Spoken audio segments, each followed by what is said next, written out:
बिस्मिल्लाहिर्रहमानिर्रहीम नहमदुहु व नुसल्ली अला मुहम्मद रसूलिल्लाहि करीम। ये प्रॉब्लम डिफरेंशियल इक्वेशन के linear differential equation of the second order chapter से है। Apply the method of variation of parameter to solve y double s plus y is equal to sec square x. पहले तो हम इस problem को इस तरीके से लिख सकते हैं, जो वाई डबल एस है एक्चुअल में वाई का सेकंड डेरिवेटिव है with respect to x plus y is equal to sec square x. इस प्रॉब्लम के दो पार्ट होंगे, एक तो कम्प्लीमेंट्री फंक्शन, दूसरा पर्टिकुलर इंटीग्रल। दोनों की वैल्यू को यानी कम्प्लीमेंट्री फंक्शन और पर्टिकुलर इंटीग्रल की वैल्यू को ऐड करेंगे तो वाई की value in terms of x आएगी। लेकिन यहाँ पर हमको कम्प्लीमेंट्री फंक्शन और जैसे निकालते हैं उसी तरीके से फाइंड करना होगा, लेकिन जो पर्टिकुलर इंटीग्रल है उसके लिए हमें जो मेथड बताया गया है apply the method of variation of parameter वो यूज़ करना है।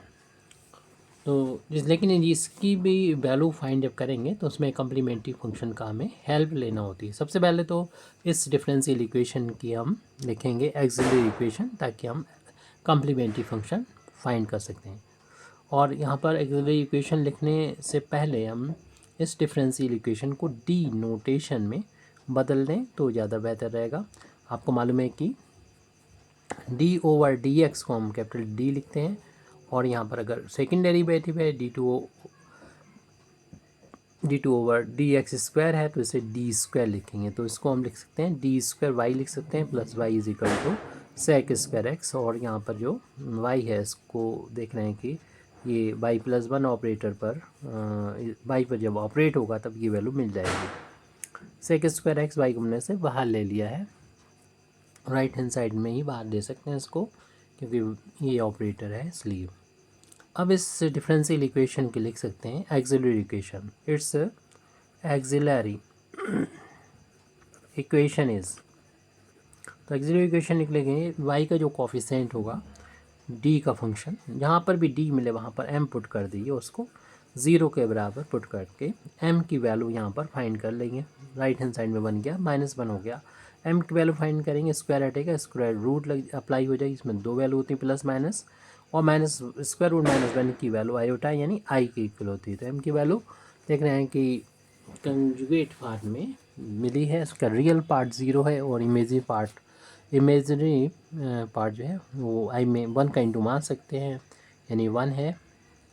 तो यहाँ पर कम्प्लीमेंट्री फंक्शन इसकी वैल्यू को देख के हम लिख सकते हैं, एम की वैल्यू को देख के C1 कॉस और ये आई का जो कोफिशिएंट है वो लिख के इसमें इंडिपेंडेंट वेरिएबल का मल्टीप्लाई कर देंगे, ऐसे C2 साइन यही वैल्यू यहाँ पर आ जाएगी, और 1 इंटू एक्स करेंगे तो सिंपली आप लिख सकते थे C1 cos x प्लस का C2 sin x। ये तो जिस तरीके से फाइंड करते कम्प्लीमेंट्री फंक्शन वो आ गया। अब हमें यहाँ यहीं से ही कम्प्लीमेंट्री फंक्शन से ही वैल्यू मिल जाती है आगे पर्टिकुलर इंटीग्रल के लिए, यानी जो C1 का कोफिशिएंट है इसको हम लोग u बोल देते हैं जो कि हमारा ये cos x है। C2 का जो कोफिशिएंट है इसको हम लोग v बोल देते हैं जो कि sin x है। अब हम मान लेते हैं कि अब मेथड आपका शुरू हो चुका है, method of variation of parameter. यहाँ से पर्टिकुलर इंटीग्रल की वैल्यू मान ली जाती है कैपिटल ए, जो कि ए और बी अभी और लिखेंगे जो कि अननोन फंक्शन होते हैं इसमें एक्स के, और जो कि हम वैल्यू फाइंड करना होती है यहाँ पर। और u की वैल्यू जो लिखिए यहाँ पर लिख देंगे cos x, यानी आपका जो CF आया जिसमें C1 की यहाँ a लिख दीजिए और C2 की जगह पर b लीजिए। और वहाँ तो ये आर्बिट्री कांस्टेंट है, यहाँ पर ये कांस्टेंट नहीं है, इनकी वेरिएबल की वैल्यू फाइंड करना होगी, और फिर जब वैल्यू आ जाएगी a b की वैल्यू तो इसको यहीं पर पुट कर देंगे। अब a b की वैल्यू को फाइंड करने के लिए W मैट्रिक्स होती है, इसको याद कर लें u v, और यहाँ पर लिख देते हैं u का x के रिस्पेक्ट में डिफ्रेंसिएशन और v का भी x के रिस्पेक्ट में डिफ्रेंसिएशन, उसको u1 और v1 से डिनोट किया है। u की वैल्यू v की वैल्यू यहाँ से नोट कर लेंगे जो कि cos x है sin x है। अब इसका डिफ्रेंसिएशन करेंगे x के रिस्पेक्ट में जो कि cos का माइनस sin x होता है, sin का डिफ्रेंसिएशन cos x होता है, और ये सेकेंड ऑर्डर का डिटर्मिनेंट है तो इसकी वैल्यू फाइंड करना है तो इसका इंटू इसमें यानी क्रॉस में, और माइनस इसका इंटू इसमें, ऐसे कर देंगे तो डब्लू जो डिटर्मिनेंट है उसकी वैल्यू मिल जाएगी। तो डब्ल्यू is equal to cos into cos, cos square हो जाएगा, और माइनस, और यहाँ पर साइन का माइनस साइन में इंटू करेंगे तो माइनस साइन स्क्वायर एक्स हो जाएगी। ब्रैकेट ओपन करेंगे तो माइनस माइनस ये प्लस का हो जाएगा साइन स्क्वायर एक्स, और ये sine square x plus cos square x की वैल्यू 1 के इक्वल होती है, डब्ल्यू की वैल्यू 1 यहाँ पर आ चुकी है। अब ए और बी की वैल्यू को फाइंड करने के लिए हम फार्मूले का यूज़ करेंगे। और भी मेथड होते हैं यू और वी की, ए और बी की वैल्यू को फाइंड करने के लिए। तो उस मेथड का ही यूज़ करते हुए फार्मूला ऐसे बना लिया जाता है, माइनस वी यानी का आर्टिकल बना लिया जाता है, माइनस वी आर अपान डब्ल्यू एक्स के रिस्पेक्ट में। ऐसे वी के लिए जब आएगा तो लिख देंगे, पहले ए की वैल्यू को सॉल्व कर लेते हैं जो हमने यहाँ पर वैल्यू दी है। अब यहाँ पर आर आया है, आर क्या होता है इसके बारे में देख लीजिए। जो हमारा गिवन डिफरेंशियल इक्वेशन है इसकी कंपेयर हमें करना चाहिए थी जो सेकेंड ऑर्डर का जनरल इक्वेशन है उससे, यानी D two Y over D x square plus P D Y over D X plus का Q Y right hand side में ज़ीरो। देख रहे हैं कि फर्स्ट ऑर्डर का हमारा यहाँ पर कोई भी टर्म नहीं है, इसका मतलब इसमें इसका कोफिशिएंट ज़ीरो होगा, यानी पी की वैल्यू तो ज़ीरो के इक्वल होगी।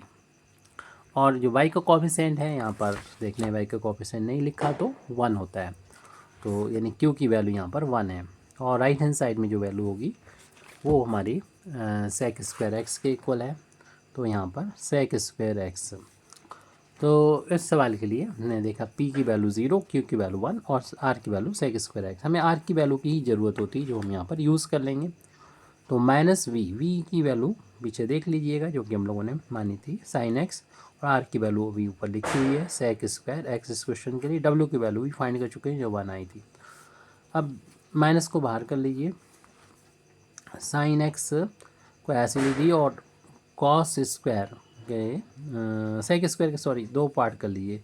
एक सेक को 1 अपान कॉस लिख देंगे और दूसरे सेक को इसी तरीके से लिखा रहने दें, और साइन अपान कॉस की जो वैल्यू होती है वो 10x के इक्वल होती है इंटू सेक एक्स। ये फार्मूला आपने पढ़ा होगा कि डिफ्रेंसिएशन जब करते हैं हम लोग सेक एक्स का तो मिलता है सेक एक्स इंटू 10x। अब यहाँ पर देख रहे हैं इसका इंटीग्रेशन करेंगे सेक एक्स और 10x का तो मिलेगा सेक एक्स दोबारा से, तो ए की वैल्यू माइनस का सेक एक्स आ चुकी है। अब हम इसको हमने पहले लिख दिया था, इसको बाद में लिख दिया था। वी की वैल्यू फाइंड करें तो वी के लिए भी फार्मूला इससे मिलता जुलता है, बस ए के में याद रखिएगा कि माइनस आता है, वी में माइनस नहीं आएगा, बस वी की जगह पर यू हो जाएगा, बाकी चीज़ें तो वैसी होंगी, यानी यू इंटू आर अपान डब्ल्यू इंटू डी एक्स। बाकी चीज़ें हम देख रहे हैं कि वैसे ही हैं, और यहाँ पर वैल्यू पुट कर देंगे यू की वैल्यू, तो यू की जगह पर देख लेंगे पीछे हमारा क्या था कॉस एक्स था, और आर की वैल्यू अभी ऊपर लिखी हुई है सेक स्क्वायर एक्स, डब्ल्यू की वैल्यू 1 फाइंड की थी हम लोगों ने, और डी एक्स।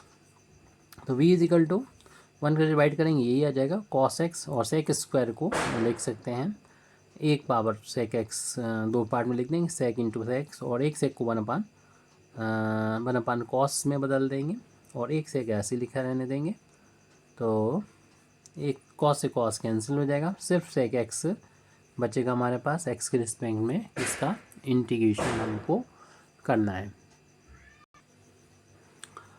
तो बी की वैल्यू आ जाएगी सेक एक्स का इंटीग्रेशन हम लोगों को याद होता है log of sec x plus 10x। यहाँ पर बेस नहीं लिखा है लॉग का, तो ई होता है, आपको ये मालूम ही है। तो ए बी की वैल्यू तो यहाँ तो मिल गई, तब ए बी की वैल्यू मिल जाती तो हम इसे यहाँ पर लेट क्या होता है p i a o b की वैल्यू वहाँ पर पुट कर देंगे, तो पर्टिकुलर इंटीग्रल की वैल्यू आ गई। ए की वैल्यू पुट कर रहे हैं जो कि माइनस के सेक एक्स के इक्वल थी, इंटू उसमें कॉस एक्स था, प्लस बी की वैल्यू पुट कर रहे हैं log of sec x plus 10x, इसमें मल्टीप्लाई हो रहा था साइन एक्स में।